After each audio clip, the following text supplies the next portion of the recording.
Hello everyone, welcome to our emergency medicine channel. What is A profile on lung ultrasound? Generally, when evaluating a patient with dyspnea in an emergency department, using a lung ultrasound, we can get to our diagnosis. So today we shall see what is A profile and how to proceed in this case. A profile, it is the presence of both lung sliding and A line on anterior scan bilaterally. So let's see what is lung sliding and A line.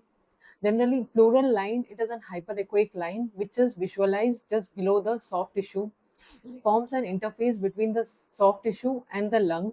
The movement of the lung results in the sliding of the visceral pleura over the parietal pleura, which is seen as an ant marching over a log, which is called as lung sliding, which is appreciated in this video.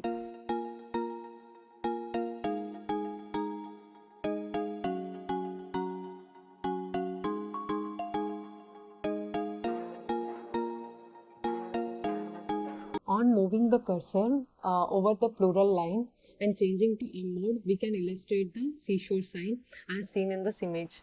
So next, coming to A line, what is the A line?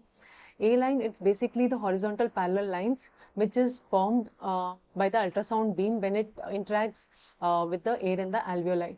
So A profile is used to diagnose pulmonary embolism, pneumonia and COPD or asthma. Based on the history and clinical examination, further, if a patient has a profile, then sequential venous analysis must be done to look for venous thromboembolism.